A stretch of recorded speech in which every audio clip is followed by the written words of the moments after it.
Happy draft day, everybody. Welcome into an all new episode of the Pack a Day podcast. I'm your host, Andy Herman. You can follow me on Twitter at Andy Herman NFL. You can follow the podcast at Pack a Day Podcast.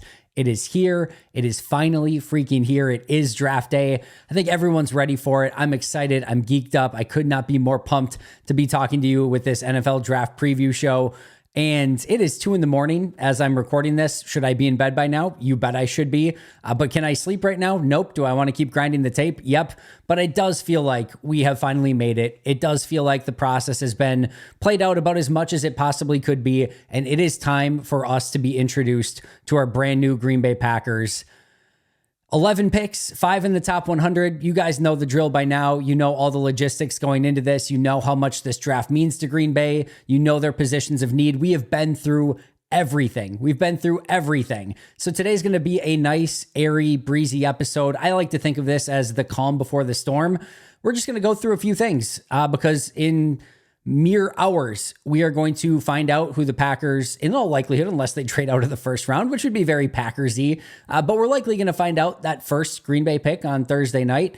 We're also likely going to get 4 more on Friday and then a bunch more on Saturday. And we're about to have a ton of breakdowns to go over all of these new Green Bay Packers. So today, like I said, is a fun episode. It's the calm before the storm. We had a couple news and notes that we'll go through. There's 3 top 30 visits. If you remember, we went through all the offensive top 30 visits that we knew. We went through all the defensive top 30 visits that we knew, but there were 3 more recent ones that we found out about. So we'll go over those today and just kind of do really quick scouting reports on those. We'll go over the latest draft odds, what to sort of look for during the course of the draft, and then I will make my official predictions for the draft. I've been pretty decent at narrowing these down over the course of the last handful of years. We'll see if I can continue that momentum today. And then we'll sort of go through a couple mock drafts based on those predictions and how the overall draft could look if Green Bay did go in those directions. So let's go right away. First out, shout out to our brand new Pack a Day Podcast YouTube member, Sam Forbes. And of course, we have a ton of content coming your way. Today, Thursday, live Q&A at noon, and then live draft show at 7 p.m. Central Time. Covering the entirety of the draft. It's a live draft coverage. We'll break down every single pick. It is going to be so freaking fun. So make sure to check that out. My hunch right now is I will not be tipping any picks. We'll go off of Goodell's broadcast, and it should be a ton of fun. So we'll do that. And that's going to be, like I said, a live draft cast through the entirety of the first round of the NFL draft on the Pack a Day Podcast YouTube channel. Friday, I'll be doing another Q&A at noon and then another live draft stream starting at 6 p.m. Central Time, which is when the draft kicks off. That will be with Maggie Loney. That will be Jacob Morley, Andrew Merteg, and Brennan Rupp joining me. Saturday, we'll do a live post members only Q&A immediately following the draft. And I might hop on during the draft too from time to time, dependent upon what they do. And if I get a little bit antsy to want to talk about things. Also, we've got the live draft show at Badger State Brewery on Friday. I'll be there for happy hour from 4 to 5:30. And then Ross Uglum will take you home through the remainder of Friday's draft picks. So should be a hugely, massively, whatever we want to call it. I can't even talk right now. That's how excited I am. It's going to be a massively fun remainder of the week of draft content. And then beyond that, when we actually get to go through and break down all the picks. Can you tell I'm a little bit excited? I'm very, very, very excited. All right, before we get into some of the predictions and some of those players that we need to break down from the top 30 visits, I did want to cover a couple things. One thing that Goody mentioned in his press conference that I thought went a little bit under the radar was he mentioned that they have a few more players on the roster right now than they usually like to have at this point. And what I sort of took from that is don't be surprised that once the draft is over and they start signing some undrafted free agents, if we don't see some releases from players that are currently on the roster. Now, I don't think it's going to be any of the players that we're usually familiar with, any top 53 guys or anything like that. A Jack Podlesny is a great example of that, the third kicker on the roster. Does Green Bay need to go with 3 kickers going in? No. I think what you're probably going to see, because remember, when they draft players, when they draft those guys, they do not immediately go on the 90-man roster. All right. once they sign those draft picks, then they go on the 90 man. So they'll have flexibility for a while. And I think they're going to want to take as many players into this rookie mini camp this upcoming week. So all the rookies, all the first year players, your Jack Podlesny's and things like that. But after that rookie mini camp takes place and before they start signing their actual draft picks, don't be surprised if we see a variety of different releases. They're still going to be able to be very active in undrafted free agency right away because those draft picks don't count against the 90 man. But once they have to start signing those players, look for some releases to take place again, including guys that are already on the roster. They don't have a ton of roster spots right now, so they're going to have flexibility, but only for a short period of time, and then look for those releases to happen again, probably right after the rookie mini camp weekend where they get a little bit of a closer look at some of these players. Meanwhile, we also heard an interesting comment from Colby Wooden, who was on the Packers live draft party that took place virtually on Wednesday night. And he said that he has gone from 278 pounds to, wait for it, is he going to go less to play defensive end? Is he going to go more to play defensive tackle? He went more. He went from 278 to 290. He said he put on the good stuff. So he added some muscle, and that is going to be super important for him as he continues to grow along the defensive line in the NFL. He needed to put on a little functional strength to hold up against the run better. Hopefully this is going to lead to that second year jump for Colby Wooden. But for all of the talk of, hey, could Colby Wooden maybe do some stuff at defensive end? Not anymore.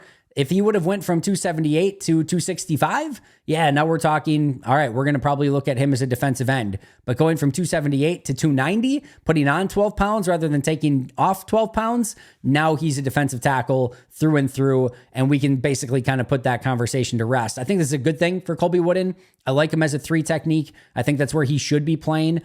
Maybe you still have a little versatility there like you do with Carl Brooks to maybe kick guys out on the edge in a, just sort of a different look sort of way, not like in a full-time sort of way.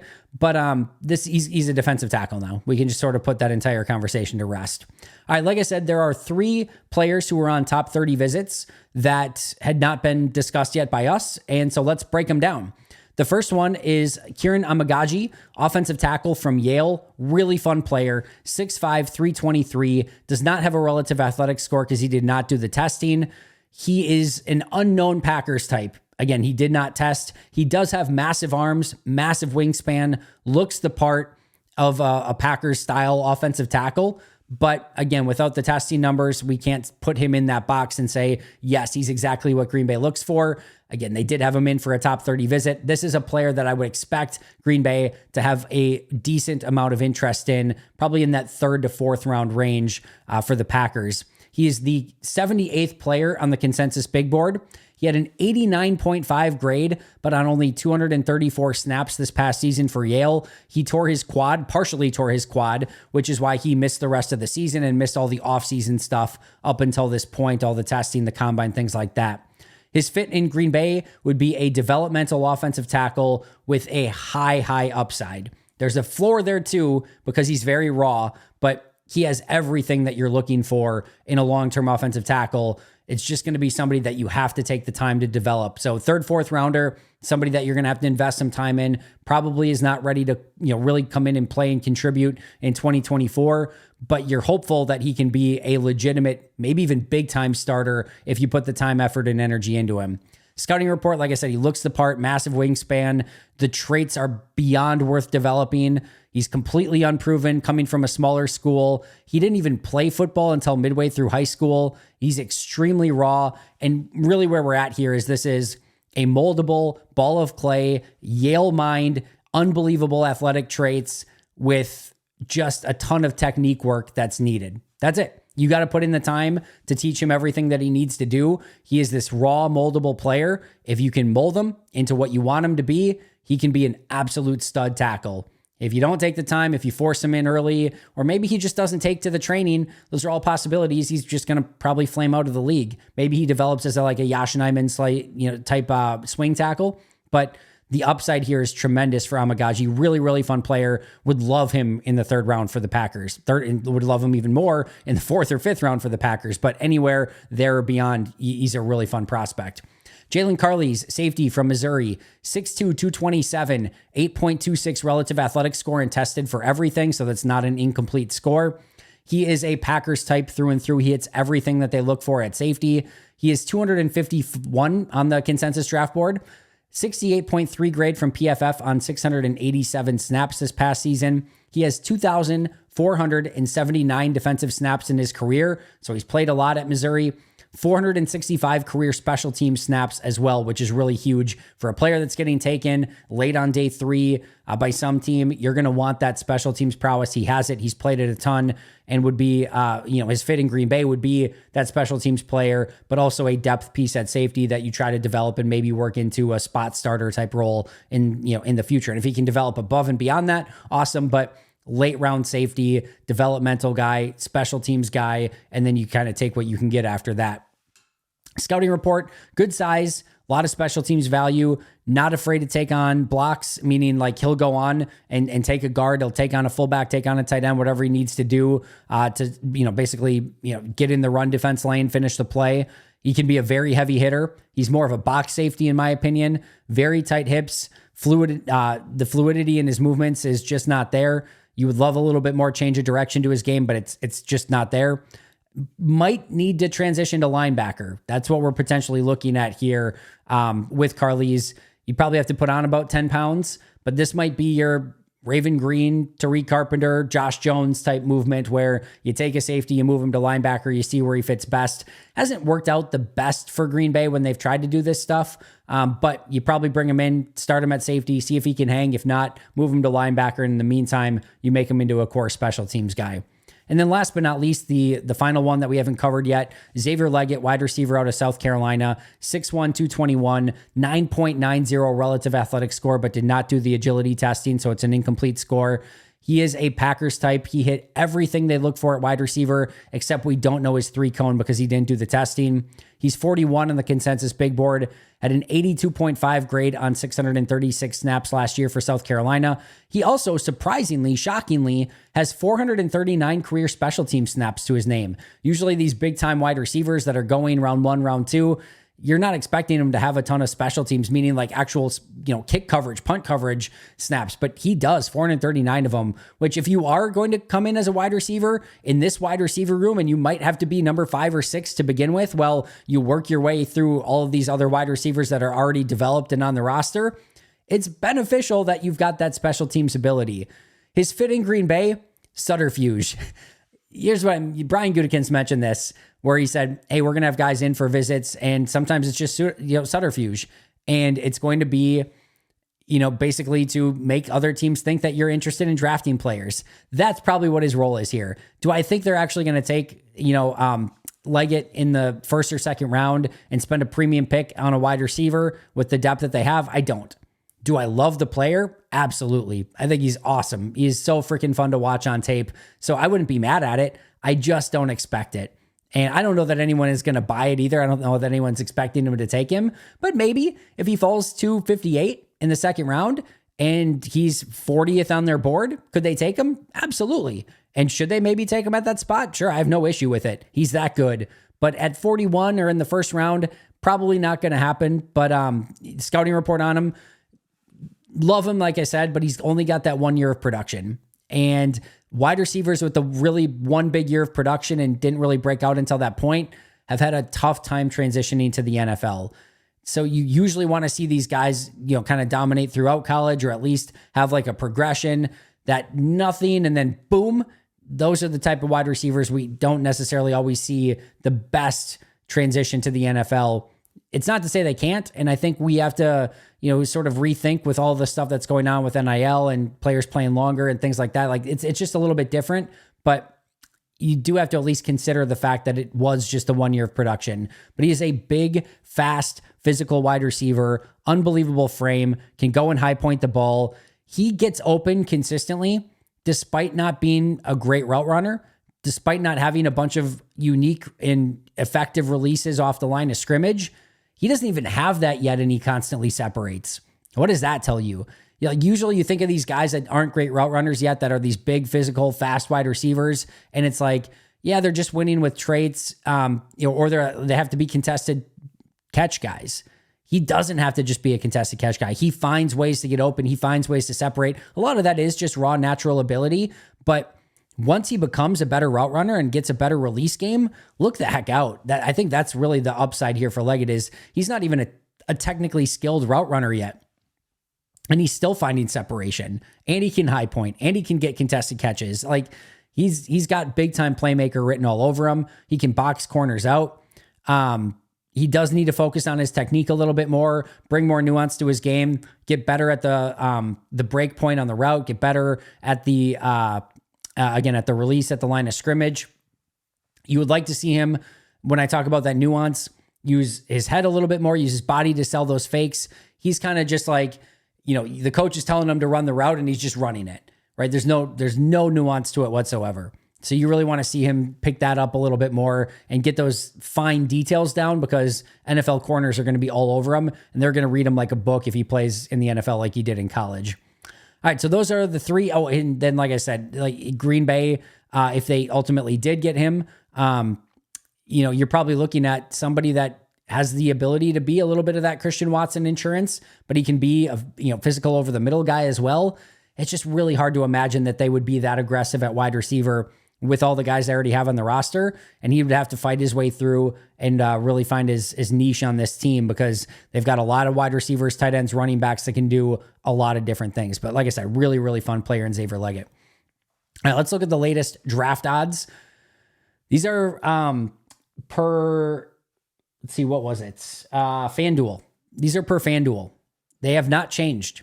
And it doesn't necessarily mean everything. It's not the be all end all, but I am pretty much a firm believer that Vegas knows. They don't know everything. It's not perfect, but if they're like, let's just put it this way, like linebacker for FanDuel here is at plus 1,600. Plus 1,600.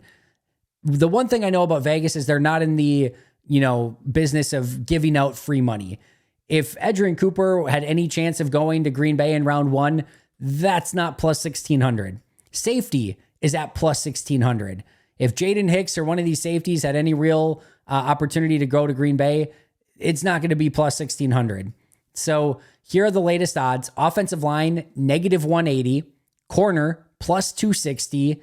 Defensive line and edge combined into one category is plus 750. As I mentioned, linebacker and safety both listed separately at plus 1,600.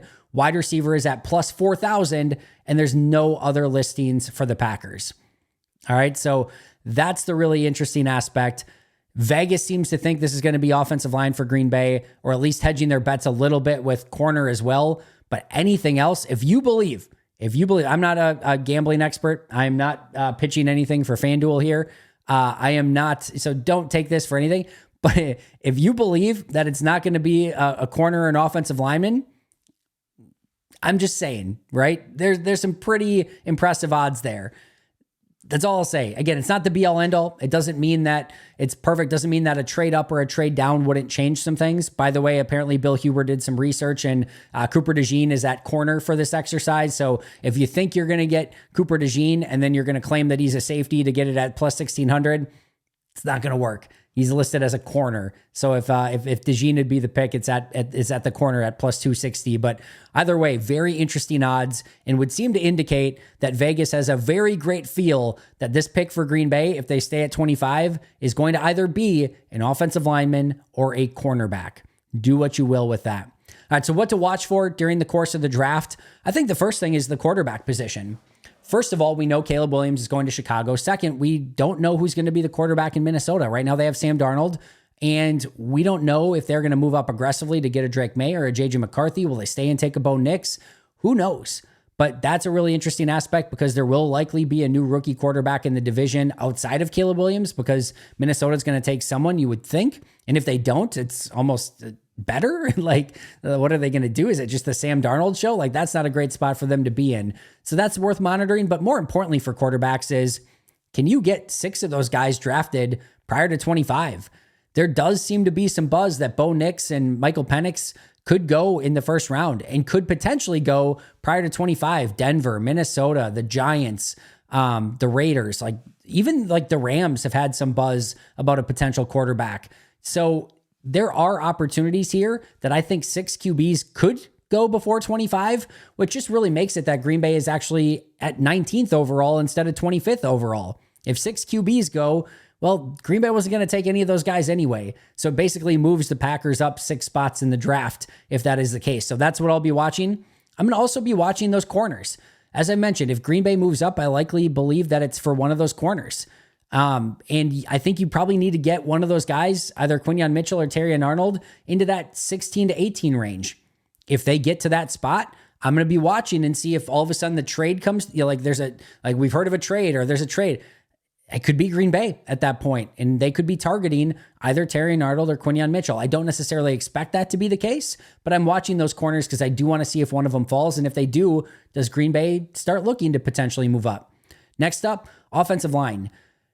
One, is there an offensive lineman that Green Bay is in love with? And if so, do they try to move up for one of those guys? I don't think that's going to be the case, but it's not entirely out of the possibility. But more so, there's been a lot of buzz that teams in the lower part of the draft are working their way up to grab some of these last offensive tackles.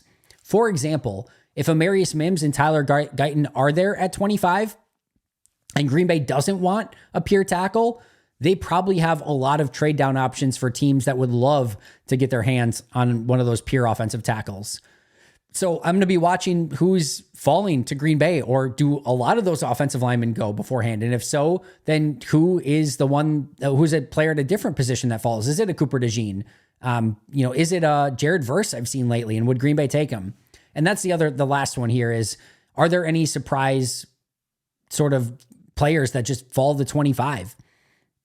And again, if it's something crazy where there's all of a sudden a last minute injury note that the media didn't know about ahead of time, or again, we get a gas mask incident, it's probably not going to be Green Bay that stops that fall. But if there's nothing like that, it's just a player that gets to Green Bay at 25, like a Jared Verse, for example. I've seen a few mock drafts, prior to recording this episode that had Jared Verse falling to or past Green Bay at 25.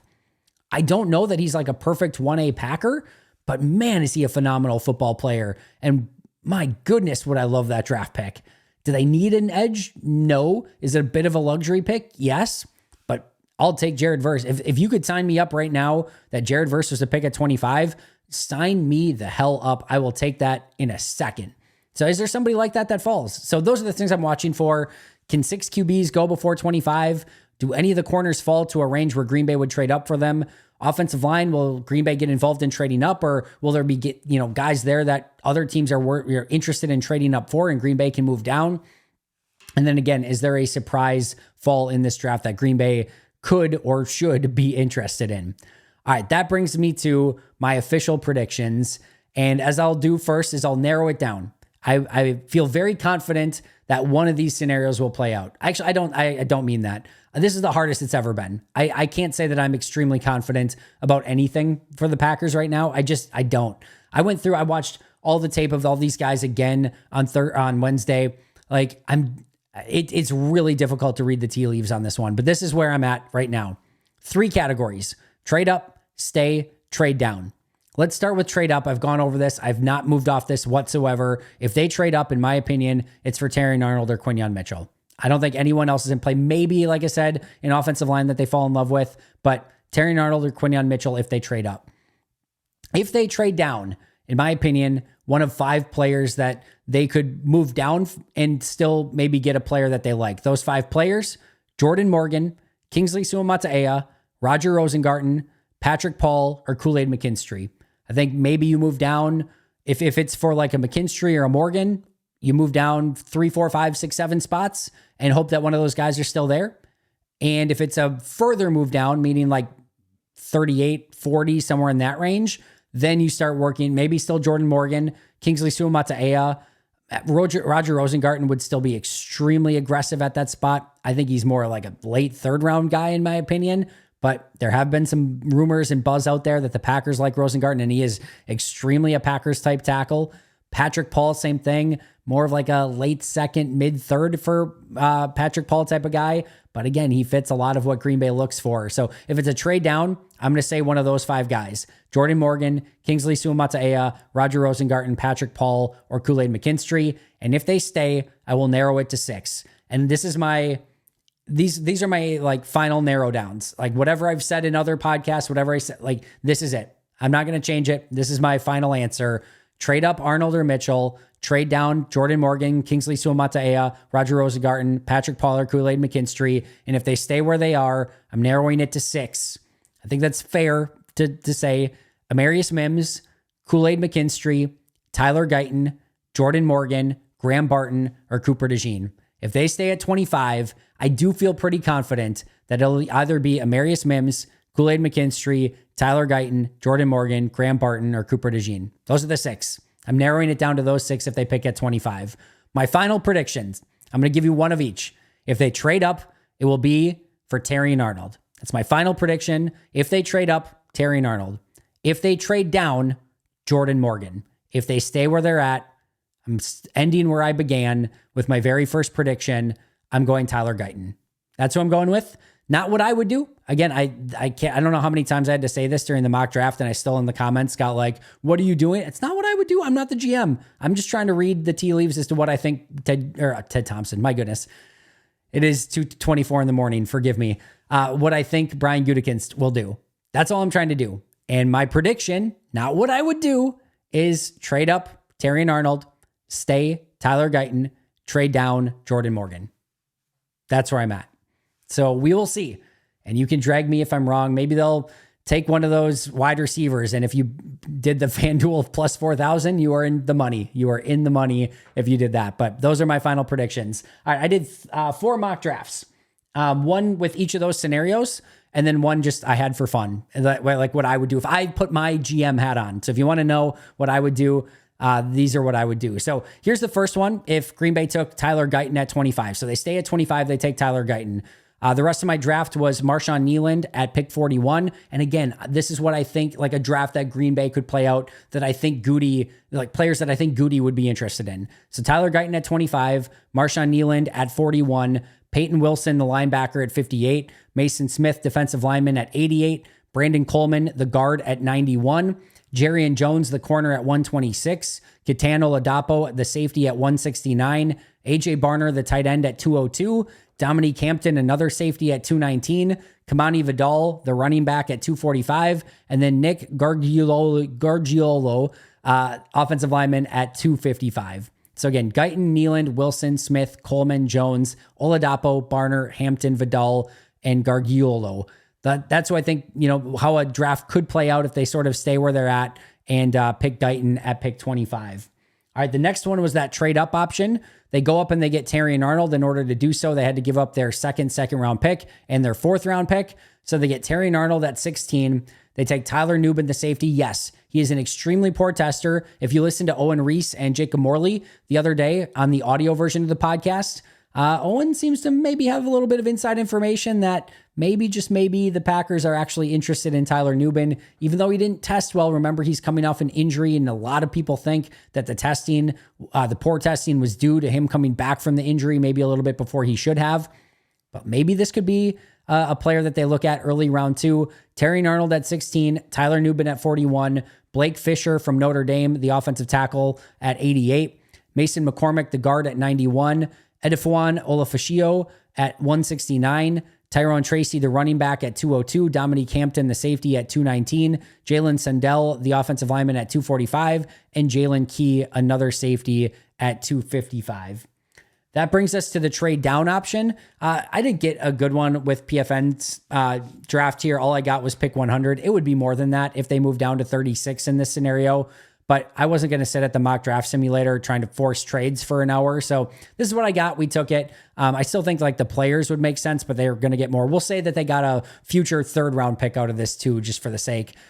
Jordan Morgan at pick 36, Edgerrin Cooper at pick 41, Javon Bullard at pick 58, Dominic Puny at pick 88, Mason Smith at 91, Kieran Amagaji, who we talked about earlier, at pick 100, Ray Davis, the running back out of Kentucky, at 126, Theo Johnson, the tight end, at 169, Eric Watts, edge rusher out of UConn, at 202, Kamani Vidal, the running back from Troy, at 219, Caden Slovis, the quarterback from BYU, at 245, and again, Jalen Key, the safety, at pick 255. This one is sort of the, what Brian Gutekunst has told us about everything. He wants versatility. Jordan Morgan, super versatile on the offensive line. He told us at linebacker, he wants somebody who can do everything. Edgerrin Cooper. At safety, he wants somebody that can play box safety, free safety, two high safety, post safety, maybe even a little slot. Javon Bullard. Versatility on the offensive line, tackle, guard, center, Dominic Puny. Defensive lineman, what they need here is somebody who can be that bigger run stopper, maybe having to take over for Kenny Clark and TJ Slayton a year from now. Mason Smith. Amagaji, developmental offensive tackle who can play either side, be that swing tackle, very Packers-y pick. Ray Davis, top 30 visit. Theo Johnson, bit of a blocker, super high-end Packer. Eric Watts checks every single box at defensive end for the Packers. Kamani Vidal, same thing at running back. Caden Slovis hit all the thresholds at quarterback, and Brian Gutekunst told us that he would love to take a quarterback in this year's draft. Is Slovis very good? No, but this is probably very similar to what they did last year with Sean Clifford. You take a chance at it. And then Jalen Key, again, a safety who hits everything. This is a very, very, very Packers-y draft. Even if maybe you or I don't love it, this could easily be a lot of picks on here that Goody is very, very interested in. And then I get to put my GM hat on. Pick 25, I got Nate Wiggins, the corner out of Clemson. Pick 41, Christian Haynes, the guard out of UConn. Pick 58, Michael Hall, the defensive tackle out of Ohio State. Pick 88, Jaden Hicks, the safety out of Washington State. Pick 91, Dominic Puny, the guard out of Kansas. Pick 126, Edefwan Olafashio, linebacker out of Washington. 169, Ray Davis, the running back from Kentucky. Pick 202, Sion Vakai, the safety out of Utah. 219, Gabe Murphy, the edge out of UCLA. 245, Tawan Palmer, the wide receiver out of UAB, and 255, Jalen Sundell, the offensive tackle out of North Dakota State. I would love this draft. It's not going to happen, so don't get your hopes up on this one, but that is my GM hat. I just did it one time. Whatever was available, took my best player available, Wiggins, Haynes, Hall Jr., Hicks, Puny, Olafashio, Davis, Vakai, Murphy, Palmer, and Sundell. That's it. That's all we got. We made it. We're done. Enjoy draft day, everyone. I'm so excited for today. So much so that it's 2:30 in the morning and I'm still amped up and don't even want to go to bed yet. Remember, live Q&A at noon today, 12 Central Time. We'll go through anything that you guys want to ask, and that is for everyone, not just a members only one. Noon Central Time, YouTube channel, Pack-A-Day. Hope to see you there. Ask whatever questions you want to ask, and we'll go through. We'll chat for as long as you guys want to chat. So we'll go for a while on that one. And then live draft show, 7 p.m. Central. We'll break down every single pick. We'll start reviewing who Green Bay could be interested in based on what picks go off the board. Review what the Bears do, the Vikings. We'll review everything. Plus, obviously, we'll answer questions during that time as well. It's going to be a blast. Enjoy the day, everyone.